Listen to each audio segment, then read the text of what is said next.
This video will review the types of activity groups, their similarities, differences, examples, and as always, some tips to help remember this for the NBCOT exam. Activity groups in occupational therapy provide the benefit of client-to-client interaction. Historically, groups were also seen as more efficient than working individually with clients. Group work in general also provides a social component with social interactions and interpersonal skills. What's more, group members can hold each other accountable for their goals in therapy, and this leads to better follow-through and success. These activity groups are based on Mosey's taxonomy, and each group has its advantages based on the intention of the OT and the needs of the clients. We will go over evaluation group, task-oriented group, thematic group, topical group, instrumental group, and developmental groups. Let's start with an evaluation group, just as you would in the OT process. Like the name evaluation that you are familiar with in the OT process, think of the goal of this group as such. And so the client has their skills and limitations assessed. Like my tagline, let's get functional, in an evaluation group, the client is evaluated for their functional abilities in a setting where they can demonstrate such functional skills. Typically, tasks can be completed in one session and are short-term activities. And in this group, members of the group interact with each other. Otherwise, what's the point of having a group, right? The OT can observe skills, such as interpersonal skills in response to activities. An example is, say, a group for people who are recovering from a stroke, or a group of members who are on the spectrum. Notice that they have some commonalities with each other, such as a diagnosis. This allows the OT to observe behaviors and interactions based on function, such as common barriers and behaviors for autism. And just as you wouldn't intervene or interfere with a standardized assessment, except for safety, in an evaluation group, the OT does not participate in it. Their role is solely observation and recording of how the client interacts with other members and their functional abilities. No change in the clients is expected in this type of group, as the OT is more passive and observing. To demonstrate the outcome and how the client is doing, the OT evaluates one-on-one with the client the assessments and compares them to the client and their individual treatment goals. Next is a task-oriented group. So remember how in an evaluation group, we did not affect change and it was more observation, recording, assessments, and comparing to goals? Well, with a task-oriented group, you actually see and effect change with members developing new, ideally desired behaviors when they complete group tasks, hence the name task-oriented. So often, this type of group produces a tangible thing, like a physical product or providing a service. It is doing this process of creating this tangible thing that members learn from the social components of function in the group. So the key and thing to remember for a task-oriented group is the hope that members develop an awareness and gain insight from their engagement in the group tasks. Members gain insight and self-awareness into things such as feelings, ideas, and values. Members may learn things such as interpersonal skills, explore their inner thoughts and feelings, and of course, practice new behaviors with other members in the group by the act of processing their group experience. This is how and why you can see an observational change in the client's behaviors compared to an evaluation group in which you don't observe change. You can remember this and think of, say, leading an evaluation group. First, no behavioral change, and then from there, a task-oriented group next, a positive group behavioral change. And the role of the OT is active, such as organizing the group structure, assisting in activity selection, making suggestions, giving feedback, facilitating discussion, and more therapist-y kind of interventions such as helping explore thoughts, feelings, and behaviors. Clients are even encouraged to experiment and test new behaviors in a safe and supportive environment. Gradually, the OT then becomes less active as the group develops. An example of this is, say, a community garden, which produces an end product. Remember, a task-oriented group can also provide a service as well, such as community service. You may have learned about means and means to an end for occupation. Well, it's not the end goal that's important. It's how you get there and what you learn along the way. By the way, are you enrolled in the OTDUDE NBCOT Exam Prep course? It's free to register and you get instant access to these videos, quizzes, and study guides and more in a single online course. The link is in the description.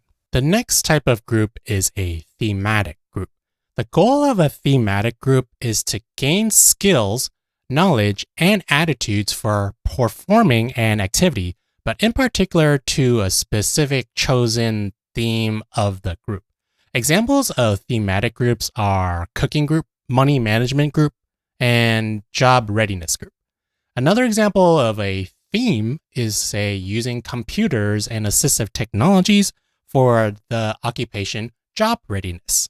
The theme is using the computers to, say, write a resume. In a thematic group, the structure is clearly defined. One very important group property to remember for a thematic group is that they occur in a simulated environment instead of the real world. So, cooking in a group run by OT or money management practice with peers who are also practicing in OT group.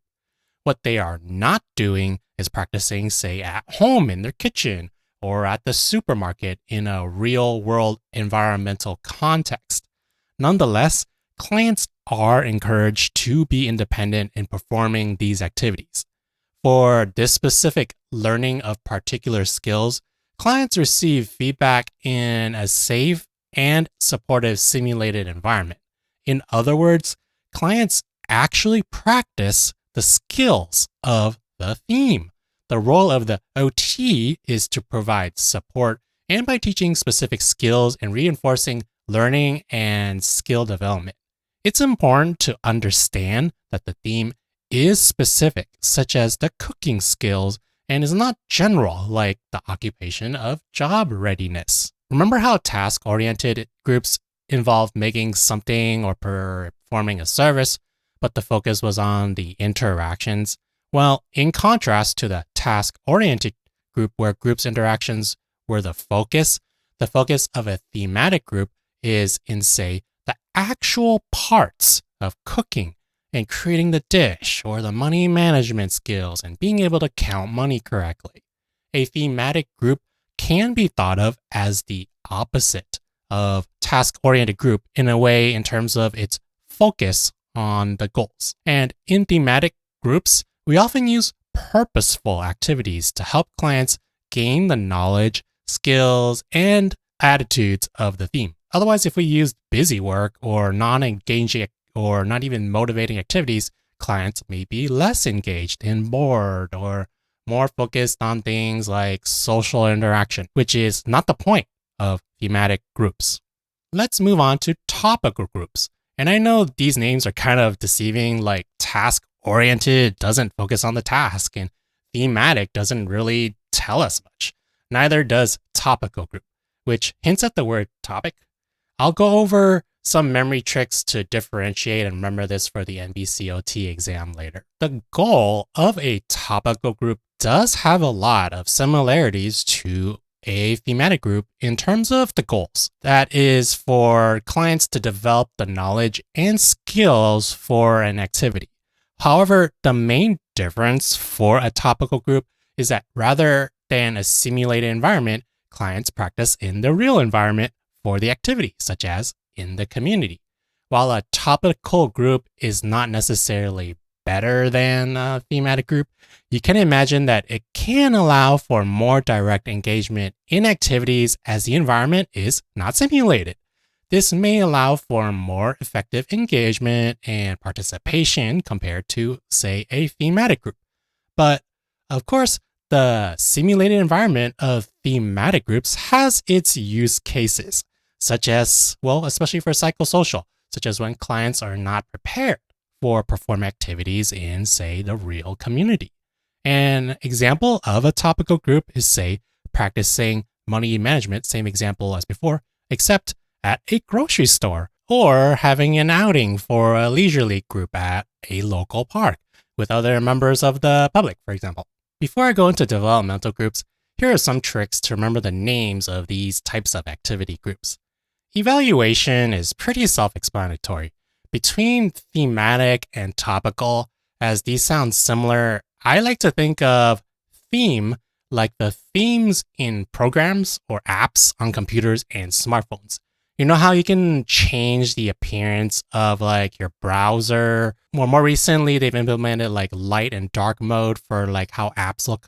Well, those are called themes, and they are simulated because they are based on technologies on computers or smartphones. That helps you remember the simulated part of thematic groups.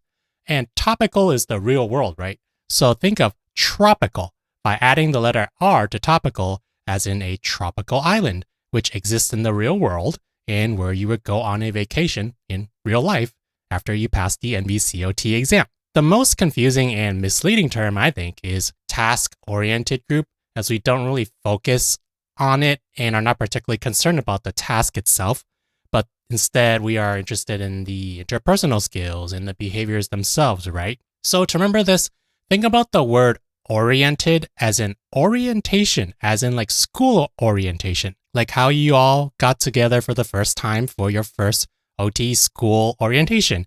And in your orientation, you probably all socialized and mingled and met each other for the first time, all awkwardly, even though there were objectives such as learning more about the occupational therapy program or where things are and how you all get started in your OT program. Or like a job orientation where, yeah, sure, you learn more about your job position, where things are and such, but it's also the first day where you most likely will meet your coworkers who you will work with and introduce yourself and use your interpersonal skills. Two more groups to go over are instrumental group and developmental group.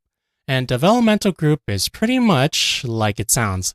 Think like in OT you learn about child development. This infers growth through different stages, right? Well, members in developmental groups should ideally be on the similar level of development. And of course, not development like they are in children, like they learn milestones or fine motor skills, but more of their skills and barriers, as these are not necessarily children, but adolescents, adults, and geriatrics, right? So in developmental group, it exists on a continuum from more premature to advanced or mature, which happens to be the name of the last stage or the type of developmental group. Let's see what you probably already know. What do you think the focus of developmental groups is? Do you think it's A, the skills and interactions, B, the task and outcome itself? The answer is the focus for developmental groups is on teaching developmental group interactional skills. They just have specific stages of development based on the group members' maturity. Group members build upon previous types of groups in their experiences within the developmental group categories. You're probably familiar with these terms anyways: parallel, project, cooperative, and mature. For parallel, think about it being similar to parallel play in children. Members perform tasks individually along or in the presence of others, group members in the room. There is minimal social interaction. An advantage of using a parallel developmental group is getting members comfortable with social interactions, such as those with, say, high social anxiety. An example is an expressive art group, in which members each make their own piece of art and have their own art materials like markers and paintbrushes and don't necessarily need to share with each other or interact with each other. But it also helps to develop trust in introducing them to the group format and the nature of OT groups and the goals associated with that. The role of the OT in parallel developmental group is that of a leader and to explain its group purpose, expectations for behaviors, including boundaries, providing structure, facilitating group interactions, and to provide feedback on member performance. Kind of like how a child in parallel play is introduced to that type of play by two parents. They're like, hey, what's going on here? Why am I next to this kid that I don't know? But okay, Dad, I guess as long as you're here, it's okay. Oh, look, a toy to play with. So it gets these clients warmed up to being with another peer of the same developmental level who is also learning parallel play in parallel group. So this is how parallel play in the children is similar to parallel developmental groups for, say, teens, adults, or geriatric populations. For project groups, remember that the focus of developmental groups is on group interaction skills and not like the name project suggests. So the focus is not on the project. In project developmental groups, the members perform a short-term activity with one another with some sort of cooperation. It's a little more than parallel interaction, but not full-blown social interaction either. There is casual conversation, for example, that involves some interaction. Group members learn to interact while making this project, and there may be some back and forth between competition and cooperation. And the role of the OT in this type of group is still the leader, but they also help to present the task, provide support, and guidance as needed. In an egocentric cooperative group, members work together on a task that is longer than in a project group, which is also a short-term task. For example, project groups can be completed in one session, but in egocentric cooperative groups, they may require multiple sessions to complete. Group members may explore more deeper interactional skills and, say, experiment with different types of group roles and group responsibilities. Some things that members may practice may be, say, communication skills or stress management. Next is a cooperative group, where members come together to share and listen with each other for their common goals. And unlike in a project group, no end product is necessarily produced. Like the word cooperative suggests, the group is more cohesive. Members share and gain insight into the thoughts and feelings, values, and common interests. Examples of a cooperative group fall in the broader art, poetry, music, and creative expression realm, which invokes discussion of thoughts and feelings. The role of the OT in this type of group is no longer a leader, but more of an advisor. The OT helps the group by being a participant. And the last type of developmental group is the mature group. And you can imagine that the OT role is even less directive as the leader and less active. And so the role of the OT is a group member, as members are on their own to select, say, and plan and complete a group task. The role of the OT is more of a member, as other clients are on their own to select and plan and complete a group task. The group is the important part of each group member in order to achieve the group's collective goal. This is the highest level and most advanced level of this type of developmental group. Examples of mature developmental groups may be activities in the community, like a community garden or something like that, that involves a lot of group dynamics and involves them working together for the goal to be accomplished. This is the last type of developmental group. And the last type of activity group is an instrumental group. An instrumental group serves to maintain or preserve a level of functioning. The focus is on promoting health and wellness. In other words, an instrumental group is very specifically designed to meet the needs of the health and to maintain function. Keyword here is maintain. So there should be no observable or measurable changes. An example is, say, a senior exercise group that maintains things like range of motion or social interactions. Other topics may be nutrition or medication. It need not also be physical either. It could also be cognitive, sensory, or psychological too, to address, say, isolation, such as due to the pandemic. Think of instrumental group as a group that falls under the new OTPF 4's occupation of health management, but more in terms of health maintenance. This is because an assumption of the instrumental group is that of members are functioning at their highest level and there's no expectation for them to change or progress. The role then of the OT is to select and design activities and to supervise and assist members in the activity as needed. The role is not to attempt to make any changes, even though it may be tempting to. And to remember instrumental group, think about instrumental as related to music and a music piece that does not change.